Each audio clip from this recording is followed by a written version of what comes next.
ভাই এদিকটা নামা যাচ্ছে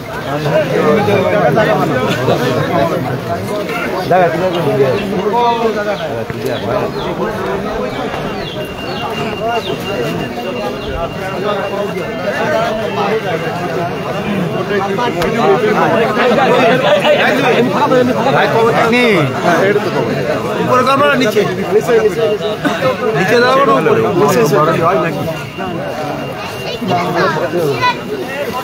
কি নিচে দাঁড়ায় করবেন নিচে নাম এই জায়গাটা পরিষ্কার নিচেই দাঁড়াতে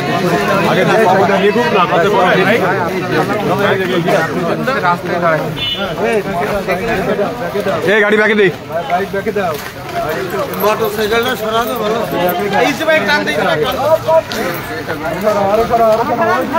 দোকানে দোকানে ওই দোকানে দেখি ইজি বাইক ওইটা টান দাও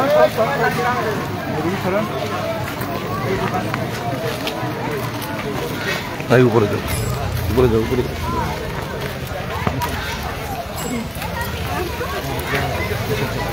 হুজুরি ডাক দেন হুজুর কই হুজুরি ডাক ডাক দিবেন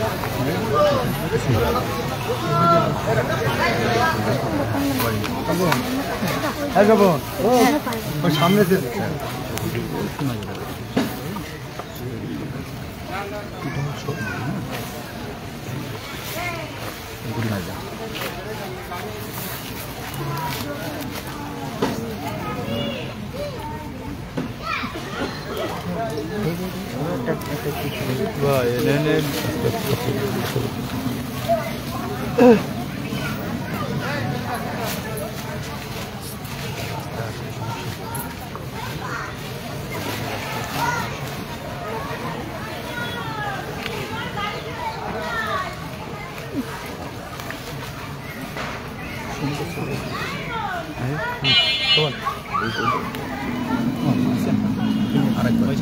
কথা বলিস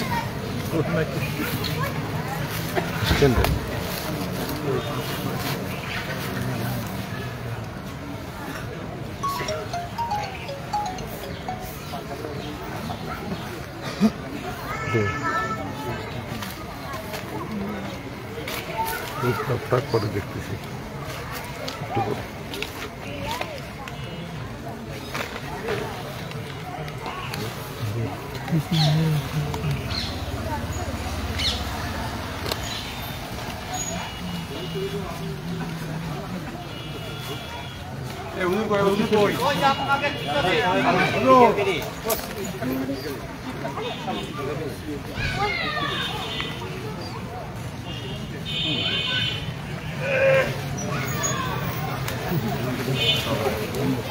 সরো সরো সরো সরো সরো সরো সরো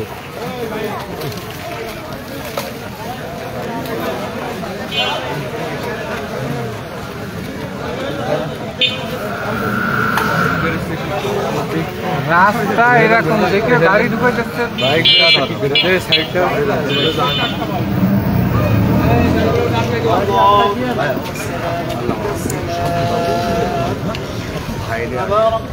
ওখানে হাঁটাহাঁটি করুন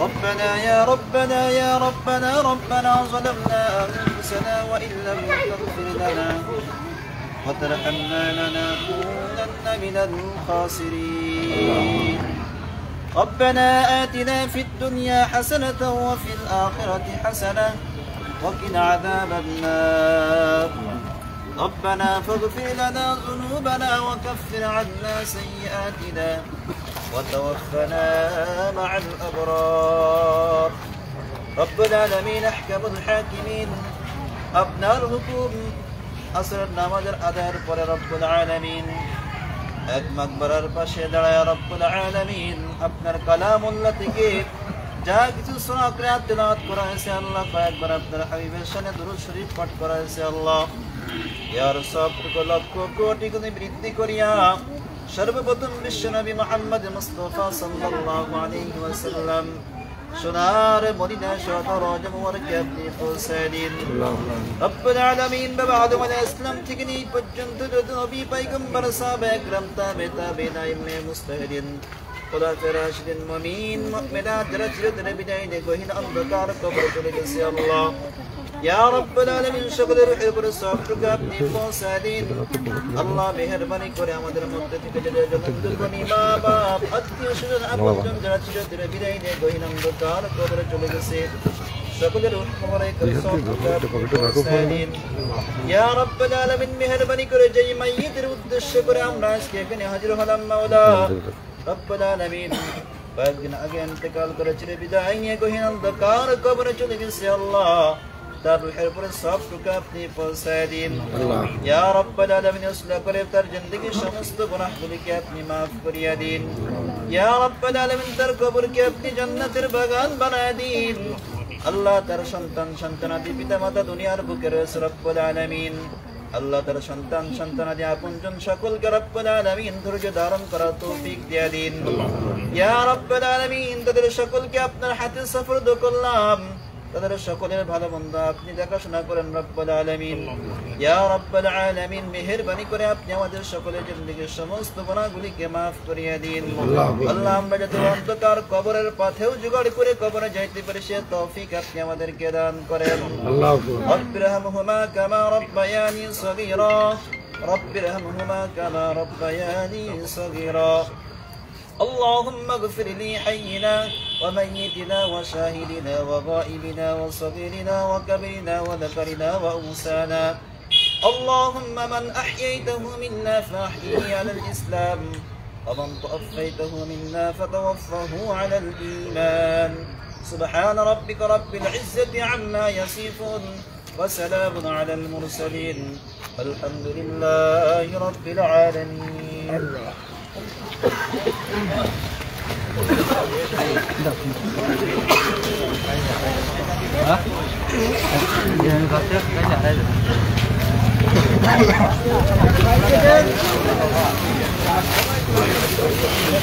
জানিয়ে দিতে আগে চলে যাবে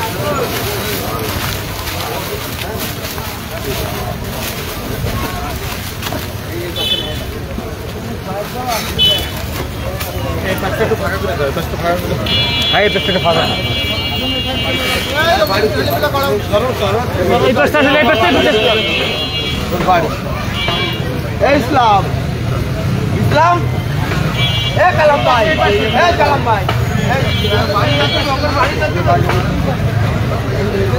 আন্দাজে নিয়ে যাচ্ছে কোথায় উনি তো একজন ভাই ওদের বাড়িতে ওই বাড়িতে ভাই এই দিকে ঘর ওই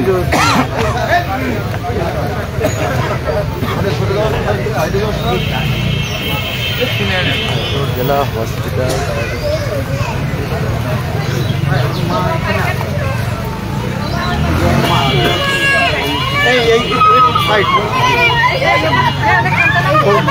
হাসানের বউ ডাকছে ছুড়ে আছেন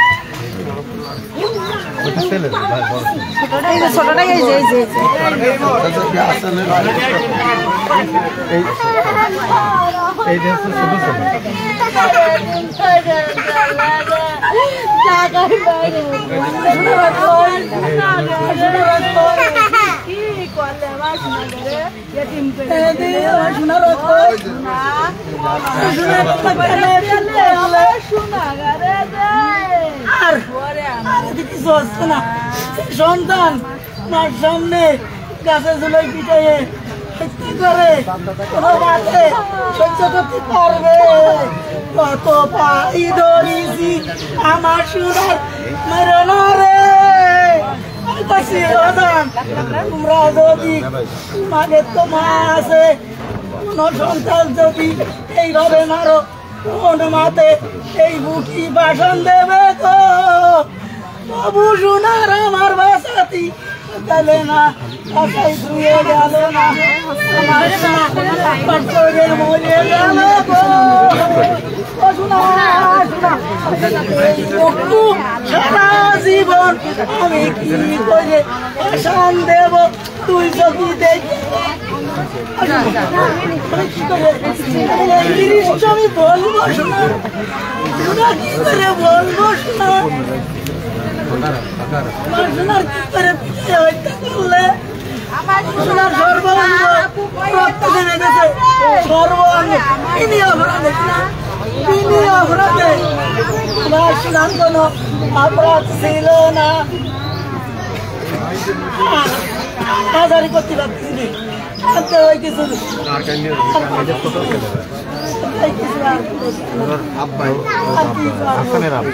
আর কি পারবো আমার শোনার হাজারি দিয়ে আমার শোনার কেন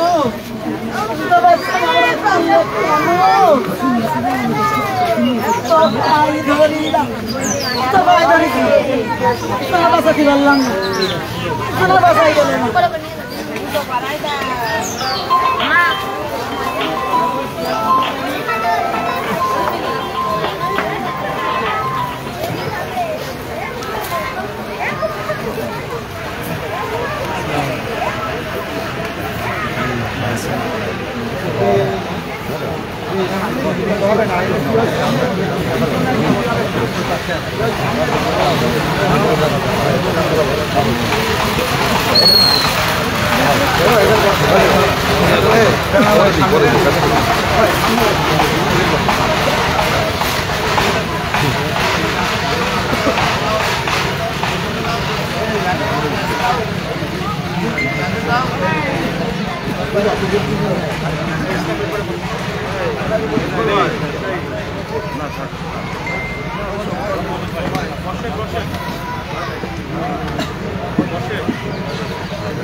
সমাজে আইনের শাসন থাকবে, শেখ হাসিনা যেভাবে কুটকুট করেছে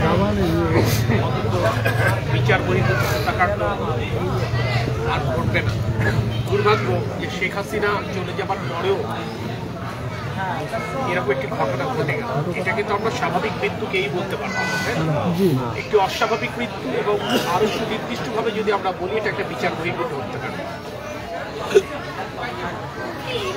আমি জানি না কি হবে, শুধু আমি একটু বলতে পারি বাবা আমার পাশে, মা ওখানে ছিল। আমি আমার সীমিত সামর্থ্যের মধ্যে থেকে ন্যায় বিচার যেন হয় তার জন্য আমি সর্বোচ্চ লড়াইটা করব। এবং এই লড়াই করতে যে কি আমার আপন আর কি আমার পর আমি কিন্তু তাকাবো। আমি একটা কথা কিন্তু বলে দিলাম, ন্যায় বিচার করতে যে এই গুরুত্বপূর্ণ নেতাকে সাধারণ কর্মী আমি এদিকে দেখব। আর আমি আপনাদেরকে একটি কথা বলবো যে দেখেন, গ্রামের মানুষ যদি এক না থাকা যায় তাহলে বাইরের লোক খেলার সুযোগ পায়। আজকে যদি আমরা এক থাকতাম, যদি আমাদের নিজেদের মধ্যে কোনো দ্বন্দ্ব না থাকতো, ফ্যাসাদ না থাকতো, আমরা যদি মুখোমুখি না হতাম, তাহলে তো এই ধরনের ঘটনা ঘটার সুযোগও তৈরি হতো। একজন আমাদের বাস থেকে চলে গেছে যে আমাদেরই কর্মী, ছোট ছোট বাচ্চা রেখে বাপের সামনে, মায়ের সামনে, স্ত্রীর সামনে, সন্তানের সামনে এইভাবে তাকে মৃত্যুর মুখে চলে যেতে হচ্ছে। এখান থেকে আমরা সকলে শিক্ষা গ্রহণ করি। এই পরিণতি তো বাস্তবতা আপনাদের যে কারণেই হতে পারে। যখনই আপনারা নিজেরা একতাবদ্ধ না, তখন কিন্তু এই ধরনের ঘটনা ঘটার দুর্ঘটনা ঘটানো শুরু হয়ে যায়। এইখান থেকে অন্তত শিক্ষা গ্রহণ করে নিজেরা অন্তত গ্রামের মানুষ এক থাকবার চেষ্টা করে। আর যারা গ্রামের মানুষকে এক হতে বাধা দেয় তাদেরকে এই গ্রাম থেকে উচ্ছেদ করে। আমার কথা হচ্ছে, এই গ্রামে ধরেন 100 জন লোক আছে, আমরা 90 জন এক থাকতে চাই। 10 জন যারা আমাদের এক হতে বাধা দেয়, ওই 10 জনে বলতে হবে গ্রাম থেকে বেরোতে। গ্রামের মানুষ এক থাকার চেষ্টা করেন, তাহলে নেতা বলেন আর মাতব্বর বলেন কেউ কোনো সুযোগ পাবে না। আর ন্যায় বিচার যেন হয়, বাবা মা যেন এইটুকু, অন্তত বাবা মা তো সন্তানকে ফেরত পাবে না, তারা যেন এইটুকু বোঝে যে ঠিক আছে আমার ছেলের উপর জুলুম হয়েছে, আমাদের উপর জুলুম হয়েছে, যারা এটা করেছে তার ন্যায় বিচারটা হয়েছে। সেটার জন্য সেই দিক থেকে আমরা কাজ করছি। সবকিছু আপনাদের জানার, বলবার বাস্তবতা না, কাজটা হওয়াটা ব্যাপার, সেটার জন্য আমরা কাজ কন্টিনিউয়াসলি আমরা কাজ করছি, চালু রেখেছি। আমাদেরকে বলা হয়েছে যে বা যারা এটা পেছনে জড়িত তারা দৃষ্টান্তমূলক শাস্তি পাবে। হ্যাঁ, আমরা এটা মনিটর করছি, আমরা এটা যোগাযোগ রাখতেছি। আর হাসান আমার দল করত, আমার যুব দলের ছেলে। এই ঘটনার পেছনে যে বা যারা দায়ী, সেটা যে সংগঠনের, তারা তাদের মতো ব্যবস্থা নেবে। আমি শুধু আপনাদেরকে একটা কথাই বলবো যে আপনারা এক থাকেন, আর এই পরিবারকে দেখার দায়িত্ব আপনার। যেহেতু আমার দল করেছে, ওই বাচ্চা কাচ্চা যেন মানুষ হয়, তাদের পড়ালেখার জন্য যেটুকু করার প্রশ্ন দলের তরফ থেকে আমি এবং আমরা করবো ইনশাল্লাহ। এবং এই পরিবারের সংকটে আমি থাকবো, কিন্তু আমাকে যশোর থেকে এসে আমাকে ওর পাশে দাঁড়াতে হবে। প্রাথমিক দাঁড়ানোটা আপনারা দাঁড়াবেন, গ্রামের মানুষ, সেইটাকে আপনাদের কাছে আমার চাওয়া। তাৎক্ষণিক কোনো সুবিধা অসুবিধায় আপনারা প্রথমে দাঁড়াবেন, এরপর আমাদেরকে জানাবেন, আমরা আসবো। আমি ওকে ফেরত আনতে পারবো না, কিন্তু ওর অনুপস্থিতিতে পরিবার যেন বাবা হিসেবে সন্তানের অভাব পূরণ হবে না, সন্তানের কাছে বাবার অনুপস্থিতির অভাব পূরণ হবে না, স্ত্রীর কাছে স্বামীর অনুপস্থিতির অভাব পূরণ হবে না। কিন্তু একটা মানুষ তার সংসারের জন্য যা কিছু করবে, সে না থাকবার কারণে যদি সেই সংকটটা না হয়, সেটুকু যতটুকু আমাদের সুযোগ আছে আমরা। কিন্তু আমি আপনাদেরকে একটা কথাই বলবো, এই ঘটনাটা আমাদের একটা বড় শিক্ষা দিয়ে গেল যে আমরা যদি এক না থাকি, আমরা যদি এক না হই, এই ধরনের ঘটনা ঘটার সুযোগ হয়, তৃতীয় পক্ষ খেলার সুযোগ পায়। এবং এই ঘটনা আপনার আমার কিংবা আপনার আমার যে কোনো সন্তানের ক্ষেত্রে ঘটতে পারে। এখান থেকে আমরা শিক্ষা গ্রহণ করি, নিজেদের ভুল শুধরাই, সকলে এক থাকবার চেষ্টা করি।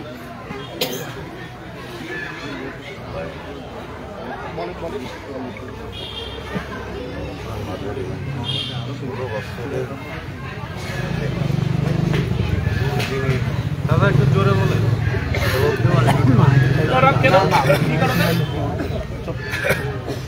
কথাটা আমার সাথে বলছে, আমি শুনতে পারলি তো। 16 বছর বিভিন্ন অত্যাচারের নির্যাতনে বিএনপি খুব অতিষ্ঠ। আমার ওয়ার্ডে 16 বছরের মধ্যে পুরো গ্রাম যা কিছু হয়েছে, মিটিং, ওয়ার্ড মিটিং সব আমার এই পাড়ায় কথা বলেন না, কেউ কোনোদিন করতে পারিনি, সবই আমরাই করি। করার পরে এই যন্ত্র দ্বারা আমরা আইসি, সেইভাবে হামলা মামলায় অত্যন্ত অত্যাচার নির্যাতন হয়েছে। আমার প্রচুর মামলা। আর আমার একবার আমার এক ভাই অত্যাচার বহু করার পরে আমরা এখন এই পর্যায়ে ইন্টারিং এসে আমাদের শত্রু যেটি আমরা যেটি ঘটনা এইটি আমাদের দেখা আছে কিছুদিন আগে আমার এক ভাই বোর। শোনো, আমি এগুলো জানি, আমরা তো ইতিহাস বলতে পারি, আমি কিন্তু জানি, আমি জানি বলেই কিন্তু আমি শুধু এইটুকু বলেছি আপনারা আমি কিন্তু আমি যে জানি না তারা আমাকে ইতিহাস বলা লাগবে না, আমি তো জানি এটার ঘটনা পূর্বাপর আমি জানি। আমি আপনাদেরকে শুধু একটা কথা আপনাদেরকে বলে দিই, সমস্যাটা কোথায় জানেন? সমস্যাটা আমি আপনাকে বলি, সমস্যাটা হচ্ছে আমরা যখন দলের চাইতে আত্মীয়, দলের চাইতে বন্ধুকে গুরুত্ব দেবো, তখন সমস্যা।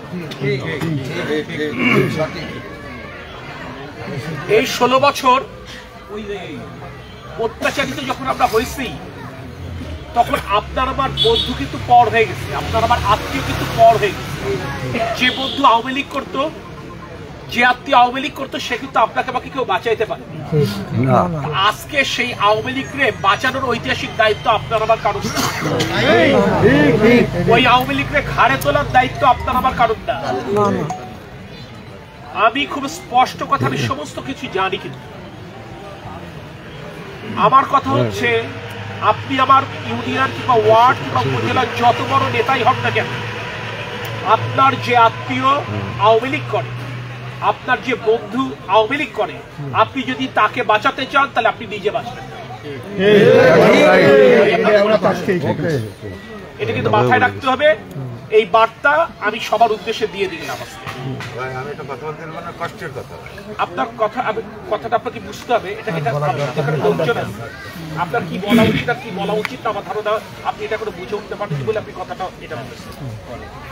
রিয়ালিটির জায়গাটা হইতেছে আপনারা বুঝবেন, বলে না যে উপরে লেখা থাকে যাহার জন্য প্রযোজ্য, যার ভালো হওয়ার দরকার নেই, যে ভালো আছে ভালো আলহামদুলিল্লাহ, আর যে এখনো ভালো হননি ভালো হয়ে যাবে। সে তিনি আমার পাশে বসে থাকলেও ভালো হবেন, আমার সামনে বসে থাকলেও ভালো হবেন, আমার পিছনে দাঁড়ায় থাকলেও ভালো হবে। যার ভালো হওয়ার প্রয়োজন সে ভালো হবে। আমরা ঘটনা জানি, এখানে কার কি দায় আমরা জানি। আমি খুব স্পষ্ট করে কথাটা বলি। আমি বারংবার একটা কথা বলছি, সমস্যাটা কোথায়? সমস্যাটা তো ওই আওয়ামী লীগ ঘাড়ে তোলার কারণেই তো সমস্যা। আওয়ামী লীগ আজকে এই যে সারা দেশেও দেখেন, গত 4 মাস আগে শেখ হাসিনা পালিয়ে গেছে, এরপরেও বাংলাদেশে এখন এই সরকার স্থিতিশীল হয়নি কেন? আওয়ামী লীগ প্রতি মুহূর্তে তো ষড়যন্ত্র করে যাচ্ছে বলেই। আপনি সারা রাষ্ট্রের সমস্যা কিভাবে আপনি সমাধান করবেন যদি আপনি আপনার গ্রামের আওয়ামী লীগকে মোকাবেলা না করতে পারেন? এইটা আপনারা বোঝার চেষ্টা করেন এবং সেভাবে শুনবেন। আর আমি দেখেছি আমার যেই কর্মীটি 16 বছরে আন্দোলন সংগ্রামে নিরবিচ্ছিন্নভাবে লড়াই করেছে রাজপথে, যে মামলা খেয়েছে, যে জেলে গেছে, দেখবেন সে কিন্তু সঠিক পথে চলতেছে। যারে 16 বছর আমরা খুঁজে পাইনি, পদে ছিল, পদবিতে ছিল, কমিটিতে ছিল, কিন্তু রাজপথে খুঁজে পাইনি, বড় মাতব্বর।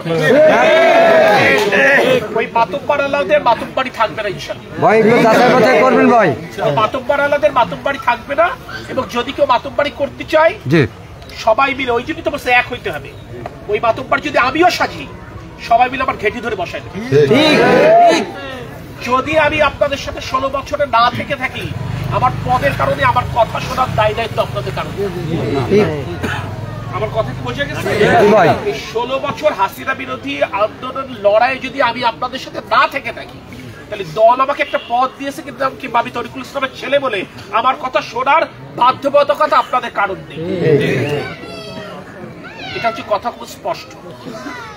আমার কথা শোনার যদি বাধ্যবাধকতা না থাকে, আমি যদি আপনার কাছে না থাকবার কারণে, তাহলে যে আপনার সাথে ছিল না, কারোর কথা শোনার বাধ্যবাধকতা আপনাদের নেই। এটা সেইভাবে যিনি কথা বলবেন, যারা কথা বলবেন, তারা বুঝবেন আপনারা কথা বলবার জায়গা আছে কিনা।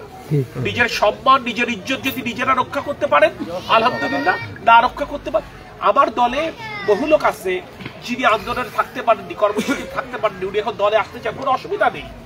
কিন্তু বুঝতে হবে যে ভাই আপনার কামাই আছে, আপনার যখন কামাই আছেন আস্তে আস্তে আসেন, ওই পিছনে দাঁড়ান, পিছনে বসানো দরকার, পিছনে দাঁড়ান। আপনারা দেখে যদি কেউ বসতে পারেন তখন পিছনে দাঁড়ান। এরপরে 10 নম্বর কাতার থেকে আস্তে আস্তে 10 মাস পরে এসে প্রথম কাতারে, প্রথমে এসে প্রথম কাতারে বসতে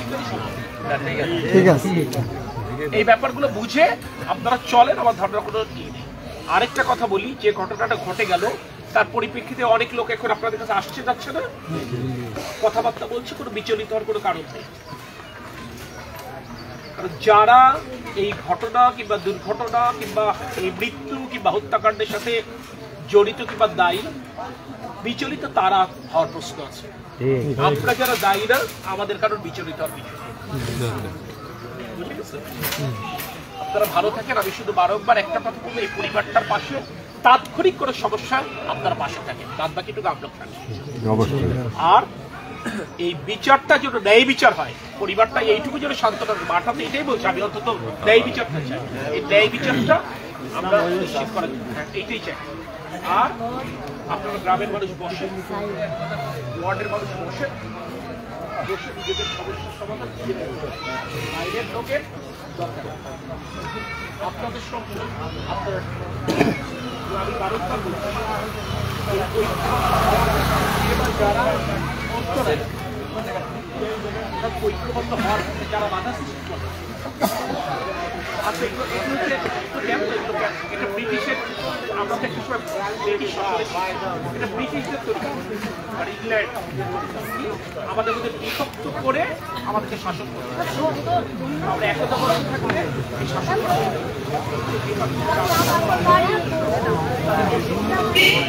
মানে একটাই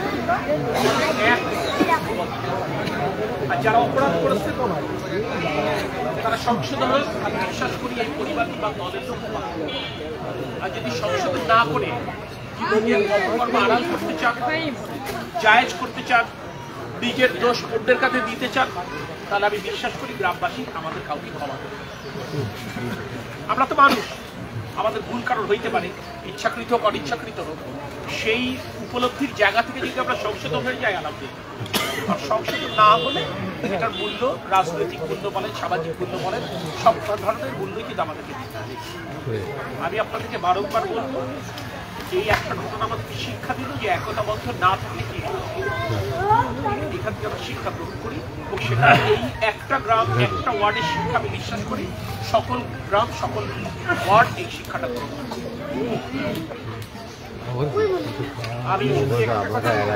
আমি টোটাল ঘটনা জানি, আমি এর আত্মপক্ষ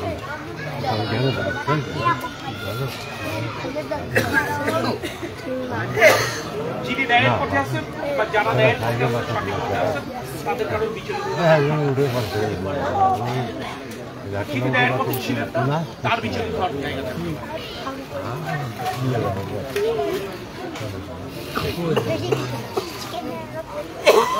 মানে আজকে হাসিনা চলে যাওয়ার 4 মাস পরেও বাবার সামনে, স্ত্রীর সামনে, সন্তানের সামনে একটা মানুষকে এভাবে জলজন্ত মেরে ফেলা হবে, এটা তো কোনোভাবেই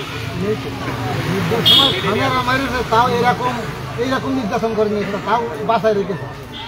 বললাম মানে এটা তো কোনোভাবে মেনে নেওয়ার মতো ব্যাপার না, তাই না? যে বাপের সামনে, মায়ের সামনে, স্ত্রীর সামনে, সন্তানের সামনে বাপের সামনে এইভাবে মারে।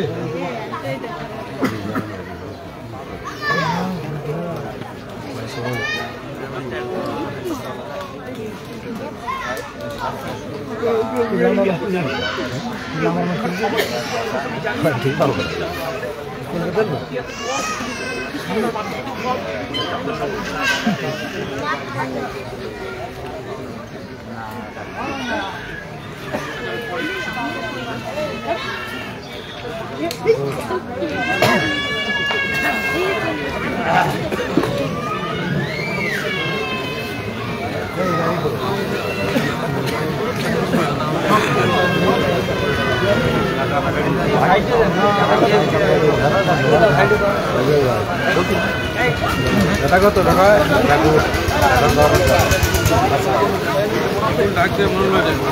এই ক্যামেরাটা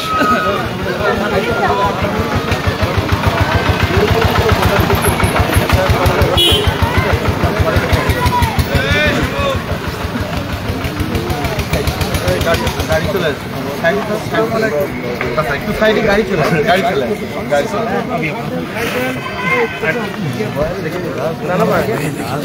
গ্রামের মানুষ ভাই